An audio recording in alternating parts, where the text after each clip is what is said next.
welcome everybody to podcast 17.5 of the Two Old Pirates. Remember, the 0.5 always means it's going to be sports and nothing politics, religion, hate, love, anything like that. It's all sports coming to you all the time. Gabriel's down in Rockport. We're going to have a special guest call in, and if everything works out with technology, we'll be having a special guest call in to talk to us about some of the things going on in sports. Although everybody thinks sports is kind of dead and off a little bit right now, it's not. And we are here to go ahead and talk a little bit about it, to take your mind away from coronavirus and different things that might be bothering you so that you can just relax. I have my Tom Petty shirt on just to go ahead and let you know we're going to rock tonight. Gabriel, why don't you check in from Rockport, sir? What's going on, Eric? How you doing? I'm doing fine. Today we're going to be talking about sports, and Gabriel really is attached to certain teams. No, you will. Anyways, we wanted to go and talk a little about sports, and we'll be having a young man named Seth. He'll be calling in, and we'll try to get him on the podcast if everything works out. But some of the things we're going to talk about tonight we're going to talk a little bit about baseball, of course, the NBA that me and Gabriel love more than anything. We'll talk a little bit about football, the schedules that have been released for the NFL. I think we got Seth calling in. Let's see if we can go ahead and get Seth on here. Hello, sir. Yes. How you doing, Eric? I'm doing pretty good. Can you hear him, Gabriel? Barely, but yes, I can hear him. What we're going to talk about, Gabriel and Seth, is Gabriel's first thing that Gabriel want to talk about is about baseball. The baseball season hasn't really started up, and he said you're a big Yankees fan. How long you been a Yankees fan, Seth? Since I was a kid. I'm also a Rangers fan also. Any particular reason why you picked the Yankees? Well, I grew up watching A-Rod and Jeter. Those are like my favorite two Yankees players of all time, I'd have to say.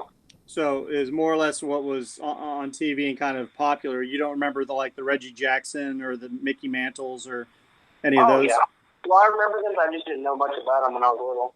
Until I actually read about them and studied them. Now, I'm from Massachusetts, so I like the Red Sox. Yeah. And, the dumbest trade that ever happened in any sports is, of course, when we gave up Babe Ruth for $100,000 to the Yankees, and we had the curse the Bambino. But Gabriel has been an Astros fan since we were a little kid, and he had to suffer through a life of misery of never seeing them win anything. And I'm saying that with the biggest smile on my face because they finally won that one World Series. And now he has said that if they did cheat, he doesn't want that trophy. What do you say about that? I agree with him. I actually agree with him because it kind of takes away from the game of baseball, and those guys are working hard out there, and you got those secret signals that was going on behind the scenes and nobody knew about it, except they could actually see it from the dugout and hear it. So if the Yankees were caught, say this year, say they win the World Series, would you want that trophy, or would you say, hey? Oh, no. You wouldn't? Oh, no.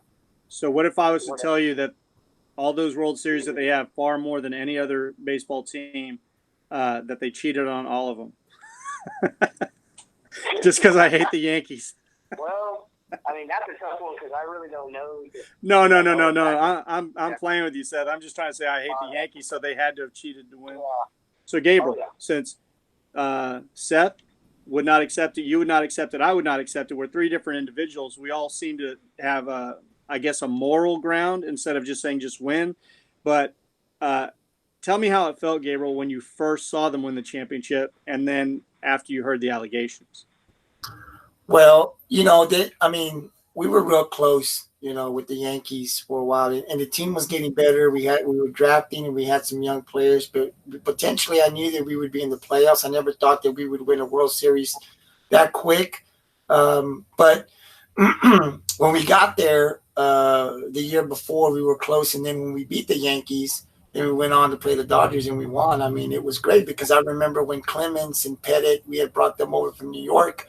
with BGO and them, and we went to that World Series and we lost to the White Sox, and then from then we just went down and stayed down for a couple of years. So, bringing these players in and getting back up and winning that World Series was really great. So I thought, we could have a dynasty here. I mean, it just looked that way because of the young players that we had. So I was thinking, man, we could win 3-4 championships with these guys, because we were that good. And then when the allegation came out that they were cheating, I thought, nah, it's just somebody just trying to stir up some mess, and this wouldn't happen. And as I started paying closer attention, and it started to revolve around, I think they did cheat and stuff. And then it comes out that they did. Man, I was disappointed, and I'm talking from a Nationals fan, right? We didn't win it fair and square. We just didn't win it fair and square. We cheated, and even though you say, well, it didn't affect the World Series, we don't know if it did or didn't.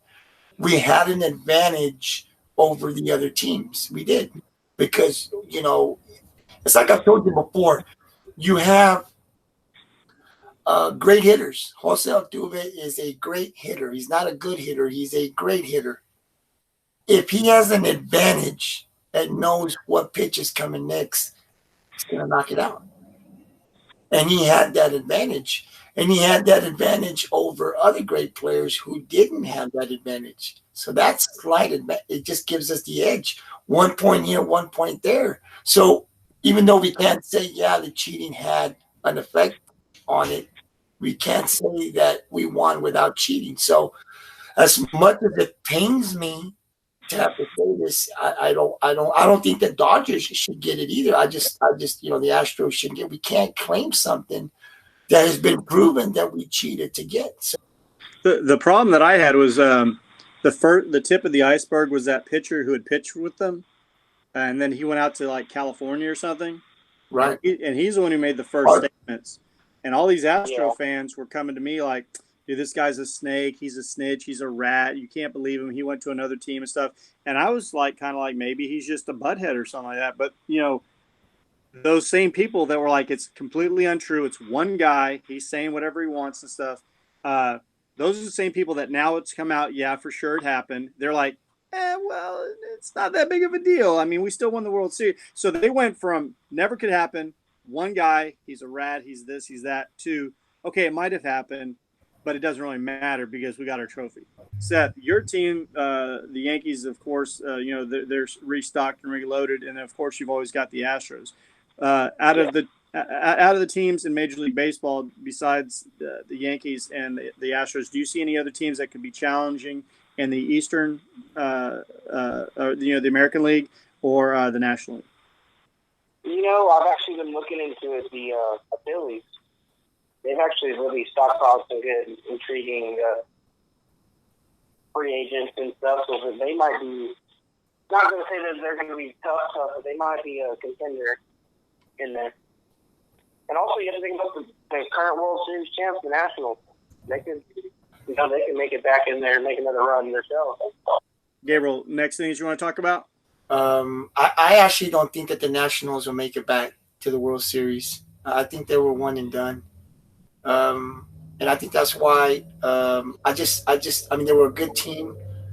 They got on a run, they got hot, and they stayed hot. I don't see Washington. I think they'll be good, though. I think they'll be contending, but I don't see them going back to the World Series. I see this between the Astros and the Yankees. And right now it's still too early. I'm not going to pick, but I think it'll be between these two teams as it's been in the past. And I'm not ready to give a pick as to which team will make it to the World Series. I will in a couple of weeks. But I think over in the National League, of course, the Dodgers, I think, will still be there. But watch out for the Braves. I think Atlanta getting better every year. So watch out for those Braves. We're not talking about them, but they'll be there again. They'll make another run, and who knows if they can take on the Dodgers. I mean, I think it'll be between Atlanta and the Dodgers in the National League, and I'll say it'll be the Yankees and Astros in the American League. And I'll say the Red Sox will be watching at home. Well, that's Seth. What does Seth think? Who's his four teams? I was going to throw out the Brewers are another team that are interesting as well. The Milwaukee Brewers. Or I'll say in the American League, I'll go Astros 1, Yankees 2, and a surprise team from the American League. I will go the Oakland A's. On the National League side, I'm going to go with the Nationals are going to go back to the playoffs. They'll be one of the top 2 teams, and they're going to go with the Dodgers. And my secret one coming out of the National League will be the Cardinals. I might be wrong on all of them because I don't like baseball that much, but yeah. Hey, Eric, who did Seth say? Who was his team in the American League and his team in the National? I had the Stros and the Yankees, and then the Dodgers and the. I had the Nationals again too. Yeah, he has the Nationals and the Dodgers, and then he has the Yankees and the Astros. All right. So my surprise team in the National League would probably be Arizona. And remember, this is all recorded, so if I am right by any way, I'm going to make you guys have to listen to it again. So, I did also want to talk about the NBA. Are they going to resume this year? Are they going to finish out the season this year? Would be the question. And if they do, are they going to finish out the regular season and go to the playoffs, or are they going to go to the playoffs? So I guess the question would be to you, Eric, instead. Do you guys believe that the NBA will resume this year, or will it just be canceled and then we'll just start fresh next year? Well, I mean, I'll answer real quick. The problem that I have with the whole thing is that it depends a lot on money. Sadly, from what an NBA player came out today and said is he said that he already heard that there's talks that if they do start it again, if everybody tests negative, that it'll be done in empty stadiums. And, I've seen a couple things where it's like empty and it just has a weird vibe to it. It doesn't look right. It doesn't look professional. It just doesn't look right. So the only way I see it come back is if they skip it and they just go straight to the playoffs. So you have technically the ability to play 28 games in the playoffs. That means 28 games with commercials. That means 28 games with popcorn sales, beer sales. So the thing is, if they only do the playoffs and they only do the first or second round, you've got to look at the teams that are, in the top 8 right now. I don't think they're going to have the season because what happened, if coronavirus, if it even has a second wave coming up in the summer from everything opening back up, you're going to have another wave of fear, and they're probably just going to go ahead and have to cancel. I mean, baseball, they're talking about starting in July now. So, I mean, I don't know what's going to happen, but I personally, I don't think we're going to see NBA again this year. Seth, what do you think? I'll actually agree with you on the whole stadium thing, but I actually think that they will do the playoffs. I don't think they're going to resume the season, but I think they can actually do the playoffs and actually. All right, and Gabriel? I believe that they will have. I believe they're going to be pressured into at least trying to get the playoffs and a championship. I don't think that they'll finish the season, but I do think that they make the attempt to at least try to have the playoffs and salvage what they can. And so if they do that, Eric, I guess my question to you would be, let's say that they do have the playoffs and we get through the playoffs and we do get through a championship and we crown a champion this year. Who would be the 2 teams in the final? Well, I'm a homer. So I'm going to say the Boston Celtics will shock everybody and go to the NBA Finals, and they will play against the Lakers. And the Celtics will beat the Lakers as usual and put up banner 18. But then again, that's a dream. I mean, that's my wish. So. Seth, do you have any input on who you think if they started up that the 2 teams in the finals? I'm going with the Lakers in the West to win the West. out of the East, I really think out of the East that the Bucks. That's right. It's going to come down to the Raptors and the Bucks. And I think the Bucks actually beat the Raptors this year in the East. And they will face the Lakers in the finals, and the Lakers will win. Wow, I didn't know that. And Gabriel, go ahead. I did not know that. I can't believe you both are crazy. You're both crazy. wishful thinking. Let me tell you guys something. He's trying to be like a Stephen A. Smith or something here. Yeah, let me tell you guys both something. Let somebody that's logical come in and tell you guys exactly what's going to happen. Okay, the Celtics are good. They are. They're good, and they do have the potential to be able to go far. But it ain't going to happen this year. They'll make the playoffs. They won't be in the Eastern Conference Finals. I knew Seth was going to pick the Lakers because he loves the Lakers, but no love for the Clippers. Let me tell you, I've been telling people since before the season started that the Lakers were not going to get past the Clippers. I think on our first podcast, the first one that we did, Eric, I think I told you that the Lakers would make the finals. Now, they're there. But in a game, I think in the West, let me just say this, in the West, I believe it'll be the Lakers and the Clippers. So if the Celtics aren't making it out of the East, who's making it? Who are the two teams in the Eastern? Yeah, I think it's Toronto and Milwaukee, with Milwaukee beating Toronto, and then I think the Clippers beat Milwaukee. I don't think that anybody in the East can beat Milwaukee. Now, besides the NBA going on, Gabriel and I had talked, Seth, before you came on about if the NBA does end, some of the awards. My son, my middle boy, who's really, really into stats and basketball, and he can tell you anything from the 50s all the way up to today about basketball. He's asking me, he's all, Dad, if it ends and there is no more NBA, who do you think will get some of the awards? I said, I wasn't even thinking about that. So me and Gabriel talked about it a little bit. So I'll give you who ESPN is picking if the season ends. They got a bunch of their writers together, and they came up with who they thought would win some awards. And I'll say who I think. Seth can follow. Gabriel, you'll finish in your best Stephen A. Smith impersonation again. Hey, Eric. You know what would make me happy? If I could get paid Stephen A. money. That would really make me happy.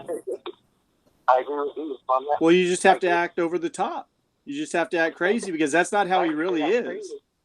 Give me some time. All right, they pick the MVP of the season if it ends right now and it does not continue to be Giannis Antetokounmpo. I pick him too. I mean, he's the most dominant player during the year. LeBron had a good season so far. Kawhi's had a decent season so far. Jokic out in Denver's had a good season. But to take the Milwaukee Bucks, and if you really look at they have some decent players. They have good players.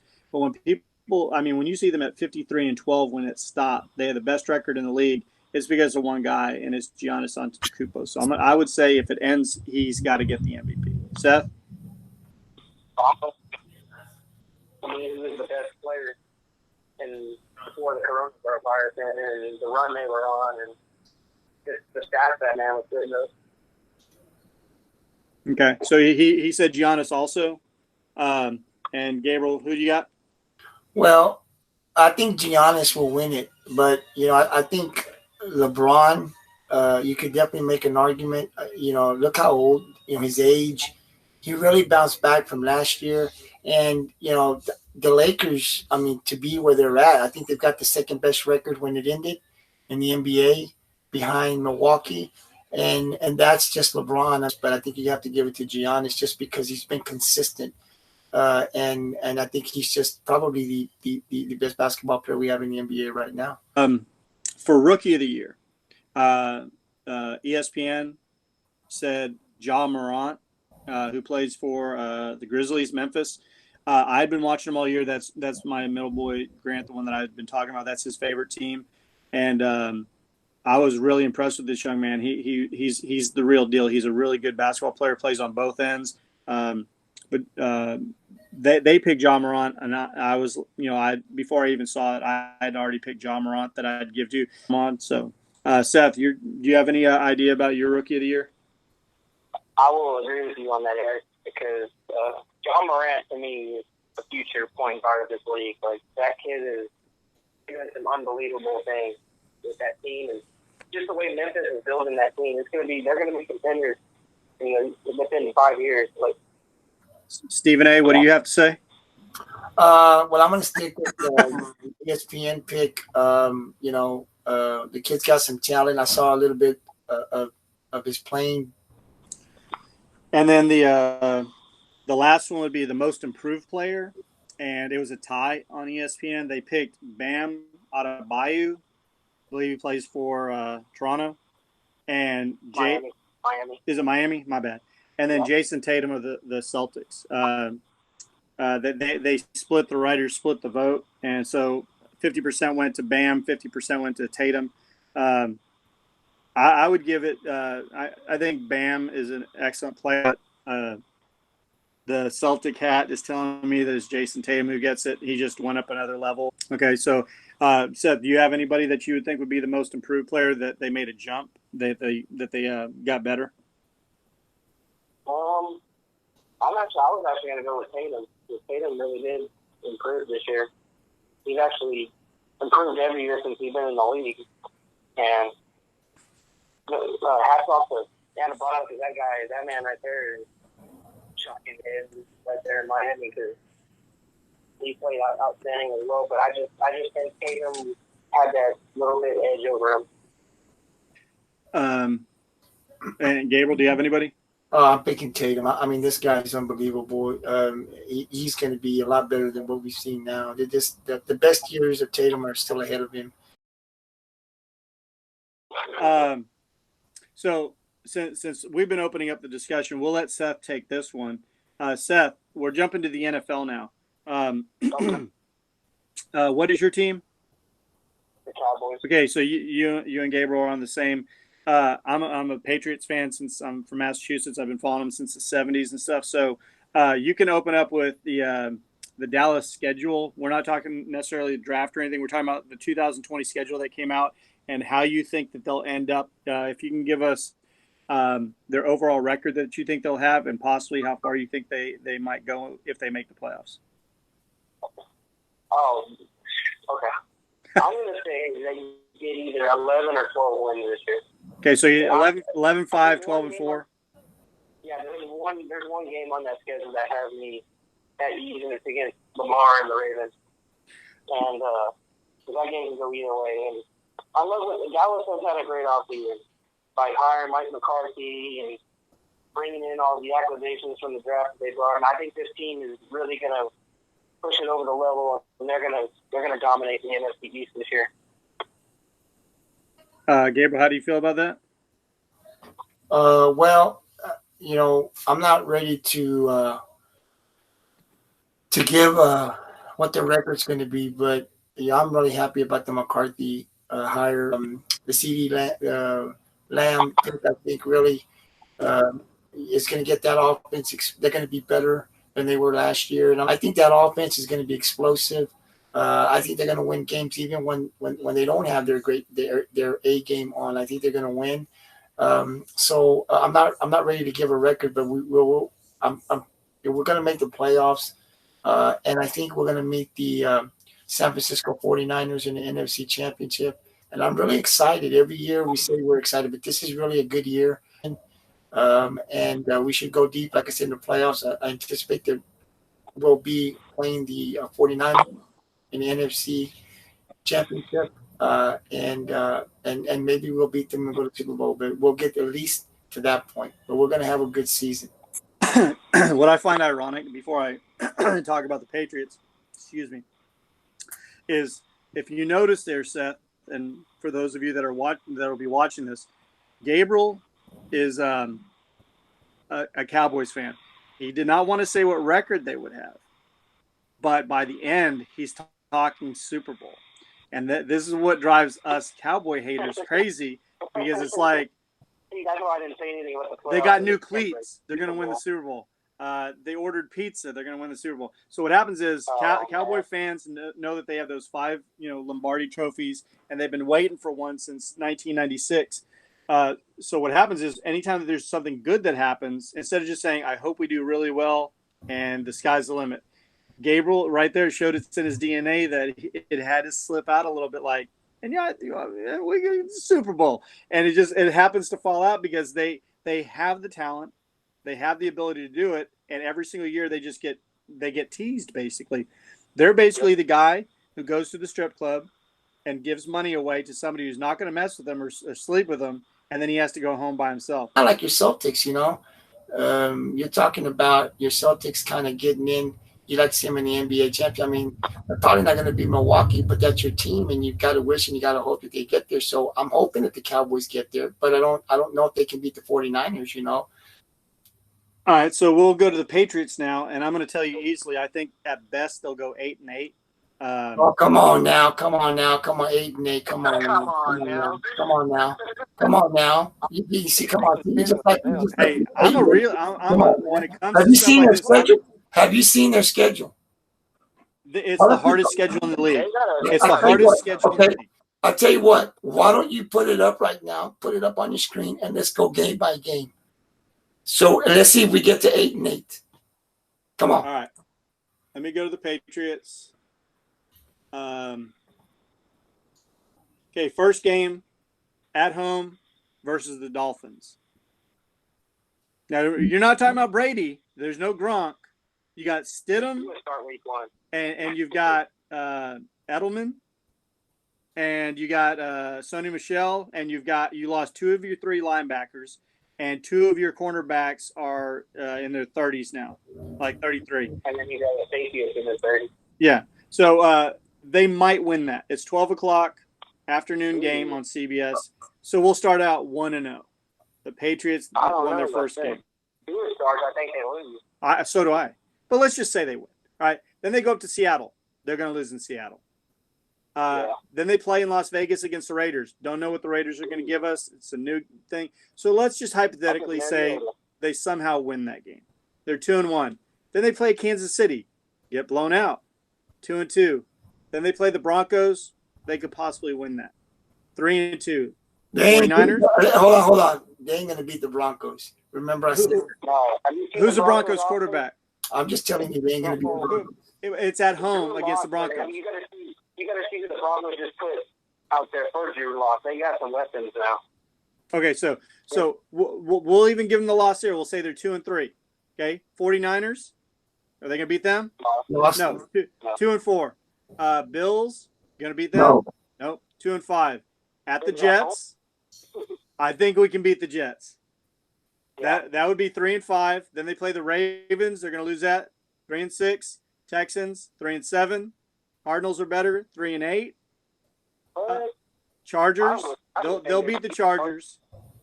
They'll beat the Rams. Then they have the Dolphins and Bills. So 7-9, 8-8.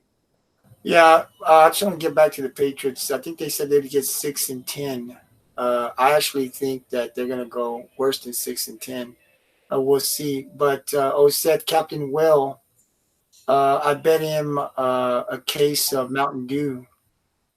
That because he's telling me that the Patriots are going to the playoffs, and I said I don't see a road. And he said, "Oh, just believe me." So we've got a bet of a case of Mountain Dew, which when I win that 24 pack, I'll give you one and I'll give Eric one because they're not going to the playoffs.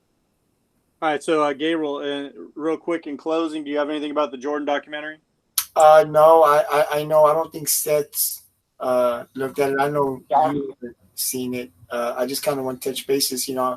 I think I've heard a lot of the young kids say, "Wow, they didn't really know they had heard about Jordan, but they really never really seen Jordan play like we did." But the mentality, I want to talk a little bit about the mentality that this guy had. I mean, the athleticism was there. But he talks about how he had to be rough on some of those players. He wanted to win. He was just competitive at everything. The end result was they won 6 championships, 2 three-peats. I think I know Eric's going to disagree with me possibly, but he's the best player I've ever seen play. I never wanted to watch the documentary because it's not a documentary to me. It's a mockumentary due to the fact that it's owned by Jordan's production company. So we're only seeing what Jordan wants you to see. They followed him for an entire year, and anything that he wanted edited out that might make him look more human or that he did something wrong, that was taken out. And so the thing is, you're seeing a Michael Jordan production. That'd be the same thing as anybody else making a documentary and saying this is the truth, but they're only showing what they want you to see. That's not really a documentary. Documentary should be unbiased. And, you've heard different things like Craig Hodges come out about how Jordan was talking about the cocaine group during his rookie year on the plane where a bunch of Bulls players would be snorting coke and stuff. If Jordan cares that much about winning, there is like a player's oath where you don't kind of snitch on each other. Those guys from the 84-85 team, his rookie year, they have homes, they have families, they have kids and stuff. Now those people are going to come and ask their kids, their dad, were you doing coke? Because you were on the Bulls, Dad.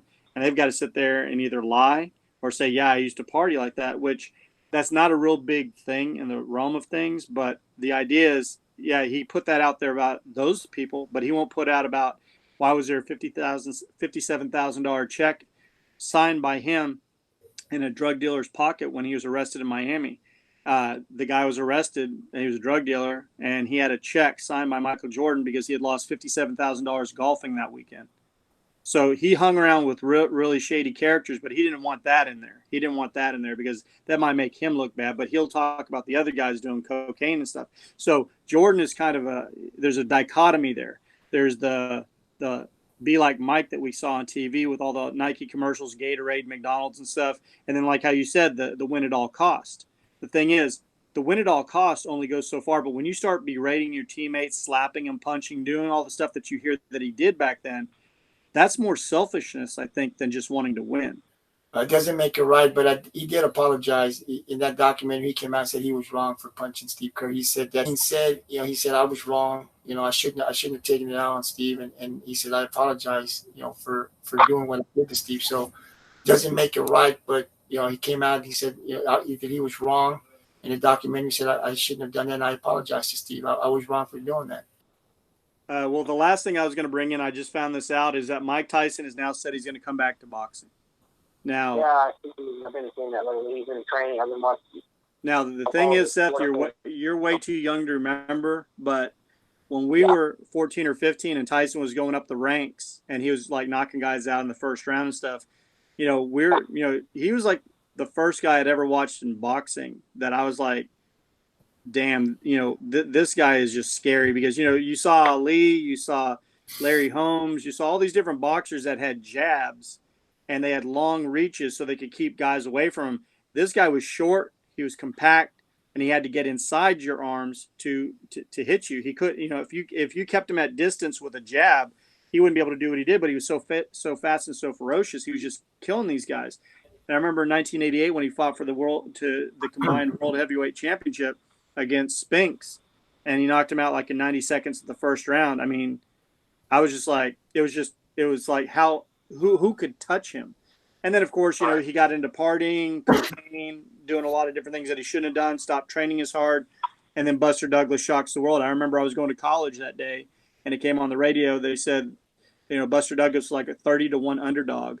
And over in Japan, he had used his jab to keep Tyson off and then knocked him out. And the whole world was like, I remember where I was that day. People might not remember where they were when certain Super Bowls happened or something, but I remember hearing when Mike Tyson lost for the first time and was knocked out. Really Fury and Wilder are the only two. Oh yeah, the British guy or whatever. Oh man, what's his name? Anthony Joshua, that guy too. Yeah, think about that the gypsy guy, the white guy. Yeah. Think of his physical specimen, and then think about even Tyson in his 50s. Yeah. It's not. I mean, if he gets in the ring, he might not be quick enough, and the younger gypsy guy might be able to keep him at bay with jabs. But if Tyson lands one, it's over, and he'd be world champion again. And Gabriel, you have anything to say about it? Well, I watch Mike Tyson. I mean, that's not a boxer; that's a killer. Because we saw Sugar Ray, we saw boxers box. We saw boxers Roberto Duran. These guys. Tommy Hearns, Marvin Hagler. Right. These guys were boxers. They boxed. Mike Tyson was just a killer, man. And when you got in the ring with it, I mean, he was going to take you down. It was scary to fight him at that time. One punch, two punch, you're gone. I mean, and if you can get lucky, and hit somebody, maybe still knock somebody out. But if you go into those middle rounds, at 53, man, your body just can't do that. I don't believe that. If you went with professional boxer and went 12 rounds, if the later those no, he would have to knock the guy on the first 2 or 3 rounds. He wouldn't be able to go into the 4th, 6th, 7th, and it's over for him because it's not that it's just your body can sustain those punches. Power is just unbelievable, especially Wilder's power. That guy is just like he might have some long arms, but he has the knockout power that Tyson does. We'll see what happens with that. Look, I just want to say about Tyson. Actually, I hope he doesn't come back. Not to try to get to win the heavyweight title because it's dangerous at 53. I hope he doesn't come back. I'd also like to say, Eric, that people we're going to be doing more of these sports podcasts, right? So they're the 0.5, and so every time you see that, that's the sport podcast. We hope to bring more, and we're just basically going to be talking about things that are hidden. Every time we see something that's hidden, in the NBA, MLB, the NFL, college, draft, whatever the case may be, topics. So we want people to comment on these topics. If there's something that they want to talk about on this sports podcast, they can either, comment on our YouTube page and let us know what they want to talk about, and you guys will do research. You can also come on our podcast and talk if you're not shy and you want to come on and give us your view. You and I have always said, even on our current event podcast or our sports podcast, we treat everybody right. We may disagree, but we're going to be fair with you guys. We want to hear the other side if you disagree with us. So I just want to remind everybody that we have a YouTube page. Go out and check us out, Two Old Pirates. Leave us a comment on any topics that we talked about, because I want to hear from you, and I know Eric wants to hear from you. All right, Seth, I'd like to go and say thank you for calling in again. It's been a while and stuff, but once sports starts back up, hopefully soon, we'll have you back on so we can actually get down to the nitty-gritty of athletes and maybe some of their performances and the records and schedules, and if the NBA continues, if not, if the NFL picks up, if not. And but we thank you for coming back on and sharing some of your time with us. Thank you all. I appreciate y'all for having me on, and look forward to getting on here again when sports get back and stuff. All right. Thanks so much, Seth. Later, Seth. All right, Gabriel. Well, that's episode 17.5, and I think it went rather well and stuff. We covered a lot of sports topics. It kind of sucks that we can't really talk about like a home run that was hit or a special dunk that somebody had. We're talking past, and we're talking future. We can't really talk about now due to the fact that everything's still closed down, but hopefully things will start opening up. Hopefully everything will be getting better. But this is 17.5, and we'll probably have another current event one out by the weekend? Today's Wednesday. Yeah, we'll probably throw another one out. Probably we could do a Friday night and have it up on Saturday for the weekend edition. Yeah. So and we've also, like we said, we have an open invitation to anybody that wants to come on the podcast and talk, and share your views on anything that has to do with sports or current events. Whatever. You and I, when we started this podcast, we said that we would talk about anything. We'll do our research on anything, and we'll give you the facts. And then we'll give our opinion, and I can tell you, Eric, you and I talk a lot about this, people that don't agree with me, I always try to keep an open mind to anything. I try to do the research. We want a fair debate. I like debating. I think it's good. And I like to hear other people's point of view. And if they disagree with me, I pay close attention to what they're talking about. Debating is good, whether it's for current events or if it's for sports. So I look forward to people commenting on a YouTube page or on a Facebook page, and being able to see what they think about some of the topics that we talked about here today. So in closing, I'd like to say I hope that you like this little bitty new idea that we have of the 0.5s of sports, where we keep away from everything other than sports.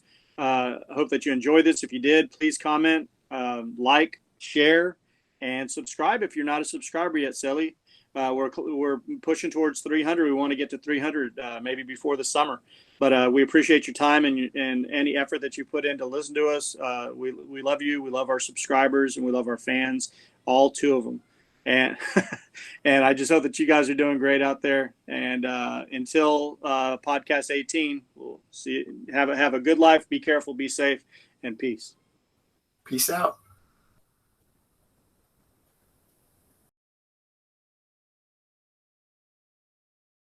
Hi.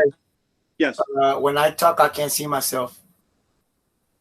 Yeah, you're only going to see me, and I'm only going to see you. Sounds good.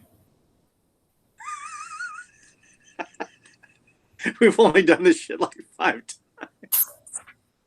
Hey, I can't see myself. I'm beautiful. Anyways, I'll edit all this stuff out.